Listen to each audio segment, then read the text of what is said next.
Goeienaand, liewe luisteraars. Dit is voorwaar vir my voorreg om vanaand weer 'n paar oomblikke saam met jou stil te word. En ja, het is wonderlik om te weet dat ons nog die res van hierdie week so saans rondom die Here se woord gaan vergader. Ek is dankbaar dat ons die tegnologie kan gebruik om uiteindelik ook op hierdie wyse kerk te wees en gemeente te wees en saam te wees in die Here se teenwoordigheid. As jy dalk om een of ander rede vanaand die eerste keer inskakel, ons is besig met Pinkster 2024, ons is besig met die reeks tema in die voetspore van 'n onverklaarbaar almagtige God. En ons het vir mekaar gesê, ons het werklik 'n behoefte om nader aan God te kom. Ons het ons harte ondersoek. Die van julle wat Vrydag aand ingeskakel het, sal weet, ons het gesê, ons wil regtig die vraag vra, hoekom wil ons God beter ken? Is dit omdat ons hom wil misbruik? Is dit omdat ons iewers 'n swak plek in sy mondering wil vind? En uiteindelik het ons mekaar gesê, ons wil as gelowiges die Here eintlik regtig beter deurken, sodat ons in die proses hom beter kan dien. Dit het niks te maak met wat hy kan doen of wat hy nie kan doen nie. Maar dit gaan eintlik daaroor dat ons daagliks meer van sy heerlikheid wil beleef en eintlik meer aan hom die erkenning wil gee wat hom toekom. So gister was daar 2 dienste gewees, daar was die oggenddiens gewees, waar ons vir mekaar gesê het, ander mense se verhale gee vir ons hoop. As ons hoor van 'n man wat 118 uur daar in George onder die puin lê van 'n gebou wat in mekaar gestort word, om dan gered te word, dan gee dit ons hoop dat dit nooit te laat is nie, dat die God wat ons aanbid altyd gereed is, altyd die potensiaal het om ons uit ons omstandighede te kom red. En toe het ons gisteraand vir mekaar die vraag probeer antwoord, maar kan daar iets goeds uit ellende kom?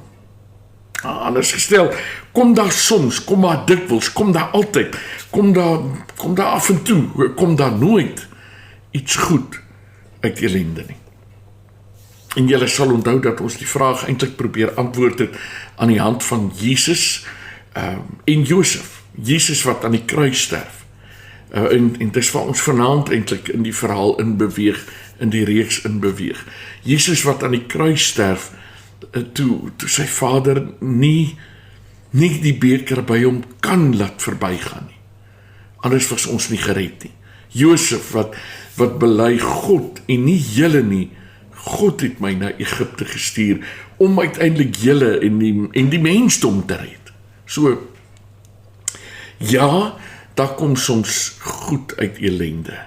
Nee, dis nie algemeen nie. Nee, dis nie standaard nie. Nee, dis nie altyd van toepassing nie. Dis nie die universele reël nie.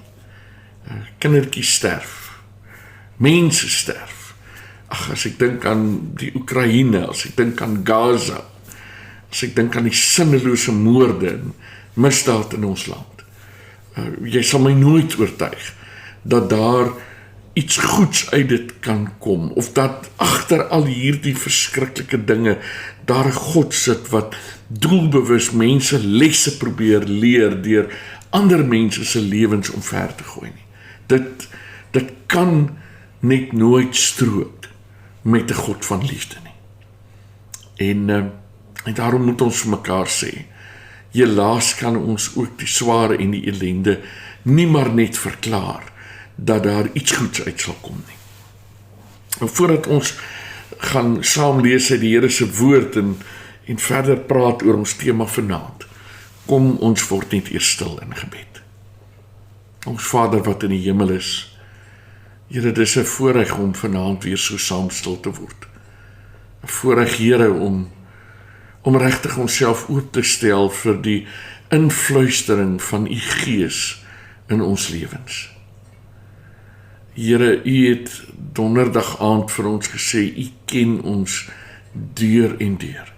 U ken ons vanuit ons moederskoot en U weet waarheen U met ons op pad is. En daarom, Here, is dit amper onafwendbaar dat ons U ook wil ken. Ons het al genoeg van U heerlikheid gesien, dat ons weet, ons wil meer sien. Ons wil amper soos die mense daar aan die begin van Jesus se bediening, agter U aanloop, saam bondel. Here, omdat U goed is, en omdat ons U heerlikheid wil sien.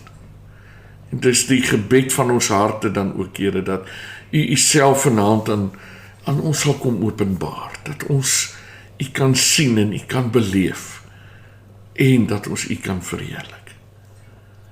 Here, ons probeer hard om vrede te maak met die wete dat ons U nooit volkome sal ken nie.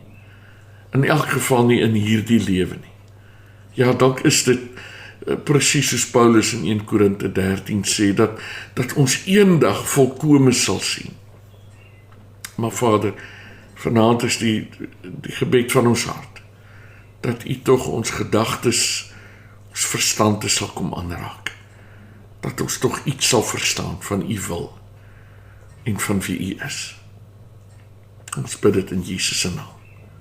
Amen. Vriende, ek het by meer as een geleentheid al dit gesê, dat in 'n reeks, 'n Pinksterreeks, 'n week van gebed, 'n lydensweek, 'n reeks is dit is amper 'n organisme.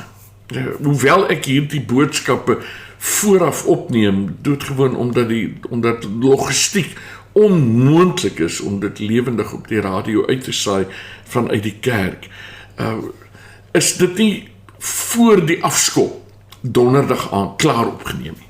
Glad nie.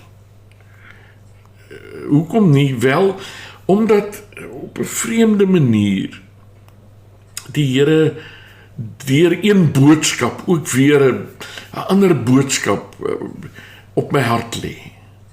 As ek saans inkom van die kerk af, as ek in die middag 4 uur van die huis terugkom, dan maak ek weer 'n notaatjie, ek skryf weer iets neer, 'n gedagte wat die Here vir my gegee het. So dis 'n proses wat die hele tyd aan die gang is. En ek wil dit teenoor jou bely vanoggend toe ek agter my lesenaar kom sit, toe konfronteer die Here my deur my eie gedagtes en hy sê, Anton, hoekom al hierdie vrae oor my wil? Hoekom al hierdie vrae oor ellende? Hoekom al hierdie vrae oor swaar kry? Oor die sin van die lewe? Is dit 'n hofsaak? Wil iemand my aankla? En vriende, ek het die behoefte om dit met jou te deel.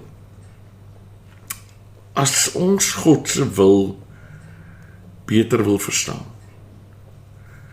as ons God se wil probeer verklaar in ons lewe, as ons God self beter wil ken, dan is die motief nooit om te sê, Here, op hierdie en hierdie punt verskil ek van U, op hierdie en hierdie punt het U nie reg opgetree nie. Dit is mos so, ons leef in 'n tyd waarin bykans alle mense wat in een of ander gesagsposisie is, en daarom skram mense weg van gesagsposisies in die tyd waarin ons lewe. Maar dit is so dat wanneer mense in gesagsposisies besluite neem, uitsprake maak, partymal sommer net lewe, dan is ons baie gou om te kritiseer. Is dit nodig om sport as 'n voorbeeld te noem? Hoe ons van 'n skeieregter verwag om letterlik alles raak te sien, terwyl ons die gerief het van 'n kyk weer en 'n stadige aksie en alles. So, kom ons sê dit dan net opnuut vanaand vir mekaar, as ons God beter wil ken, dan is dit uiteindelik om sy onverklaarbaarheid en sy almag te vier vir wie hy is. En vir die feit dat hy ons God is, dat hy na ons toe afbid, dat hy met ons bemoeienis maak. Nou, vanaand kom ons by die tema, as dit u wil is, laat hierdie beker by my verbygaan. En ons vind dit opgeteken in al 4 die evangelies. Ek het dit tog goed gedink om net tweekies van hulle vinnig vir ons te lees. Die Lukas evangelie vertel dat na die ete Jesus hulle die stad verlaat. Ek lees vir ons aan vers 39. Jesus het die stad verlaat en volgens sy gewoonte Olyfberg toe gegaan. En sy disippels het hom gevolg.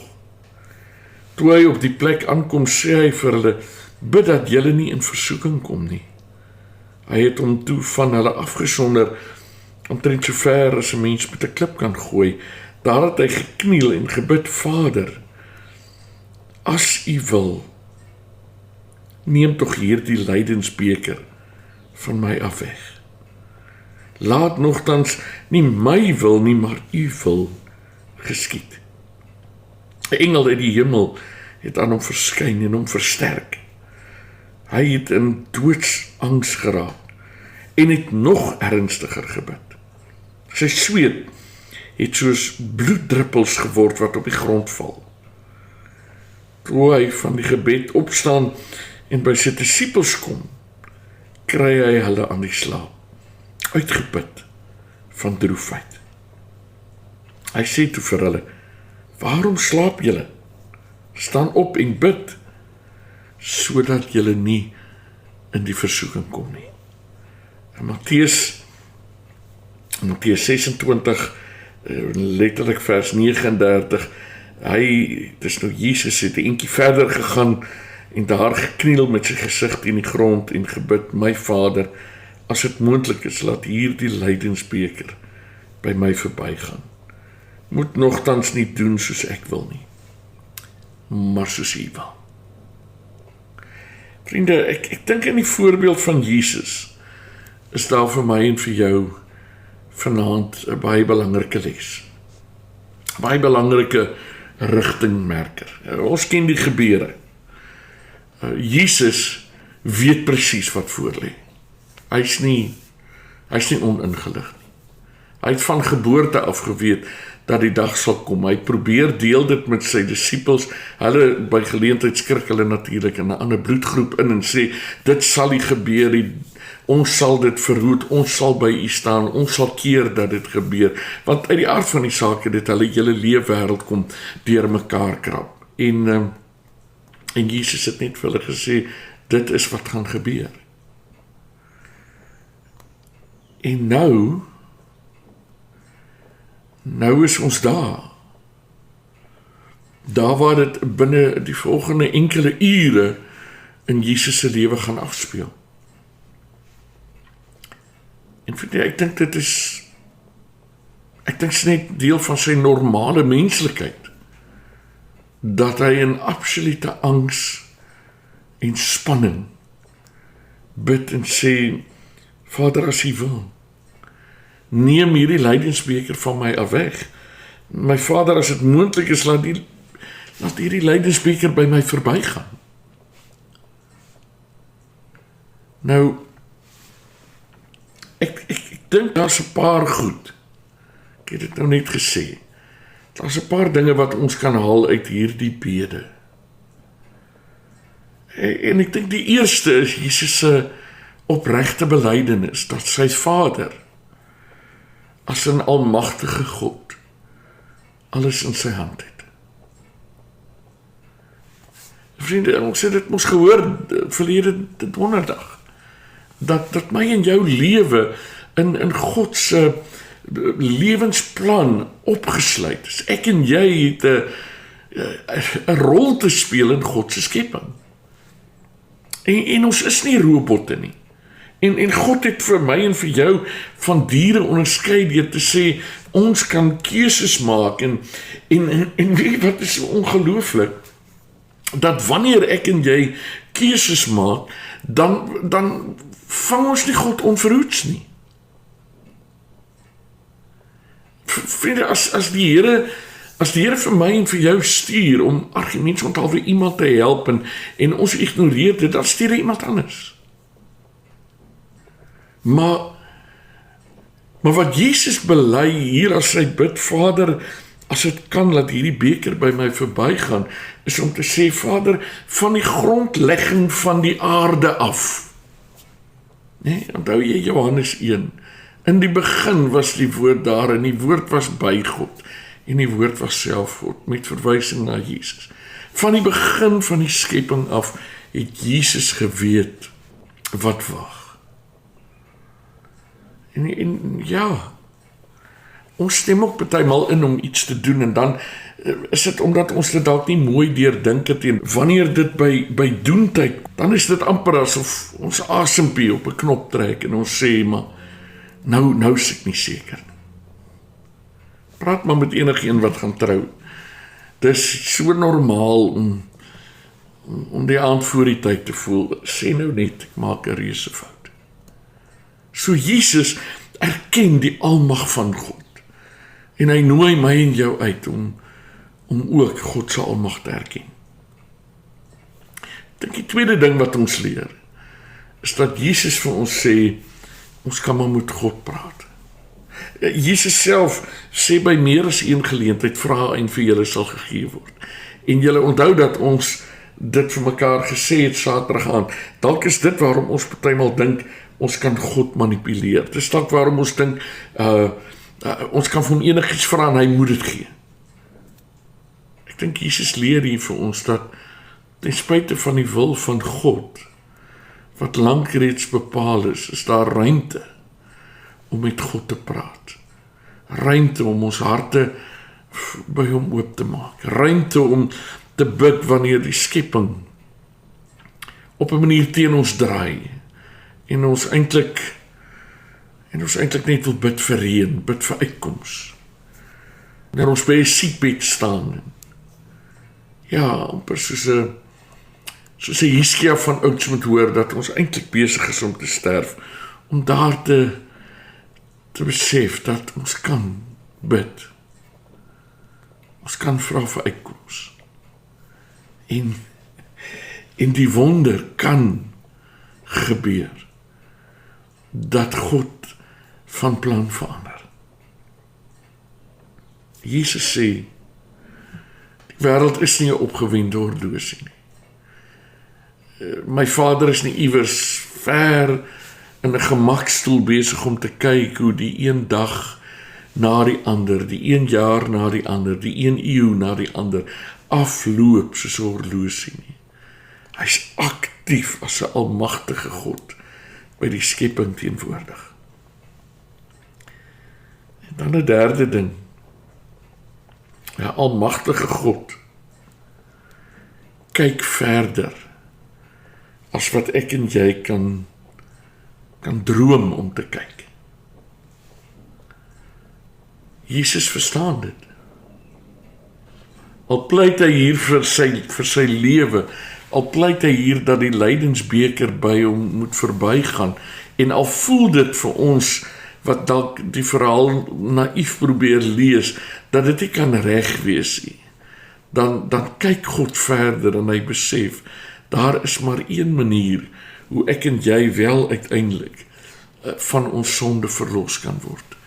En dit is as 'n offer gebring word. Volmaakte offer. En Jesus is daardie offer. God kyk verder.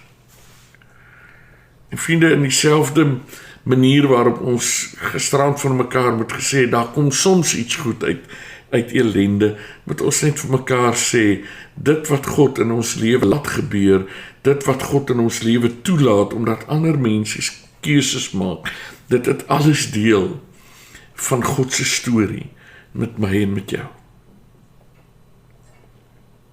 God kan nie onverhoeds betrap word nie. Maar God werk met 'n groter plan as ek en jy. En dis die werklikheid waarin ek en jy ook veilig kan wees. So ja, nou kruip die spanning in my hart in dat mense dalk die afleiding kan maak dat ek so sê, maar alle ellende moet goed eindig. In God se ewige groot raadsplan daar iewers moet alle ellende goed eindig. Dis nie wat hierdie teks sê. Hierdie teks sê wat ons nog by gaan uitkom as ons Vrydag aand die reeks afsluit. Om maar net te sê, maak nie saak hoe groot die lyding nie, God is by ons.